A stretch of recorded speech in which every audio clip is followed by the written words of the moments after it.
1912 সালে স্থাপিত Dewanganj rail station দেশের প্রাচীনতম একটি রেল স্টেশন।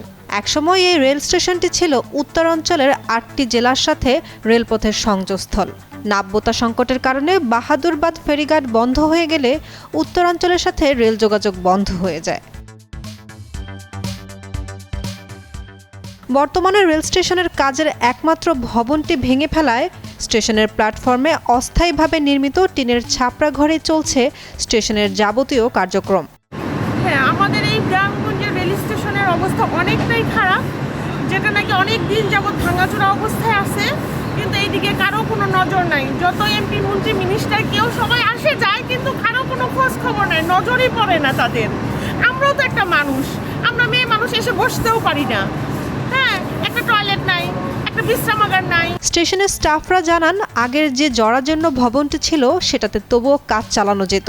বিগত সরকারের আমলে দায়িত্বশীল এমপি মন্ত্রীরা এখানে এসে কথা দিয়েছিলেন নতুন স্টেশন নির্মাণ করা হবে, 2 জোড়া আন্তনগর ট্রেন দেওয়া হবে, কিন্তু তারা কোনো কথা রাখেনি।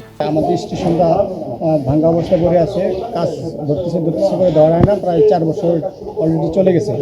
তো আমরা যারা এখানে কাজ করি, শীতের দিন অনেক কষ্ট, কারণ এখানে বিশ্রামাগার বলেন, তারপরে আমাদের টয়লেট, যাত্রীদের বসার জন্য তেমন কোনো ব্যবস্থা নাই। আমরা চাচ্ছি যে আমাদের স্টেশনটা বর্তমান যুগে ডিজিটাল রূপায়ণ হোক, একটু মানসম্মত যেন হয়, যাতে আমরা যাত্রীদের সেবা দিতে পারি। বসুন্ধরা ডায়াপেন্ট এখন আরো উন্নত। এই হট এয়ার থ্রো টপশিট দ্রুত শোষণ করে সোনামণিকে দেয় কোমল অনুভূতি। যাত্রীদের অভিযোগ, গত 15 বছরে এই উপজেলাকে পরিকল্পিতভাবে পিছিয়ে রাখা হয়েছে। এই স্টেশনটি দীর্ঘদিন থেকে ভেঙে ফেলে রাখা হয়েছে, নির্মাণের কোনো খবর নেই। আমরা চাই দেয়ানগঞ্জবাসীর জন্য, দেয়ানগঞ্জের সাথে স্টেশনটা দ্রুত সংস্কার করা হোক। তো আমাদের অনেক সময় রাতে স্টে করতে হয়, মা বোনরা থাকেন, ওনাদের নিরাপত্তার জন্য হলো আমাদের এই বেসিক ফ্যাসিলিটি বা এই বিশ্রামাগারটা খুব ইমার্জেন্সি হয়ে গেছে। বাট যে ঠিকাদার ছিলেন উনি দায়িত্ব অবহেলা করার কারণে আমরা এই বেসিক ফ্যাসিলিটি থেকে বঞ্চিত হচ্ছি। দেয়ানগঞ্জ রেল স্টেশন মাস্টার আক্ষেপ করে বলেন, স্টেশনটি নির্মাণের কোনো খবর নেই, তার আগেই ভবন ভেঙে ফেলে রেখেছে।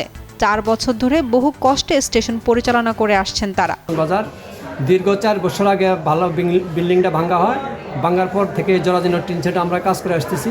এই গরমের সময় প্রচণ্ড গরম, শীতের সময় প্রচণ্ড শীত, এখানে কাজকর্ম করা খুবই কঠিন। আর আমাদের স্টেশনে লক্ষ লক্ষ টাকার সম্পদ রয়েছে, যে কোনো সময় এখানে নষ্ট হয়ে যেতে পারে এবং কাগজপত্র আমাদের রক্ষণাবেক্ষণের খুব সমস্যা হচ্ছে।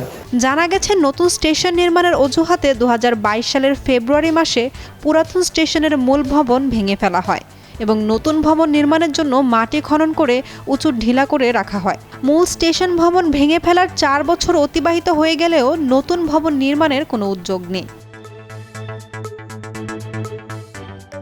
জামালপুর থেকে তারেক মাহমুদের পাঠানো তথ্যচিত্রে ডেস্ক রিপোর্ট, কালের কণ্ঠ।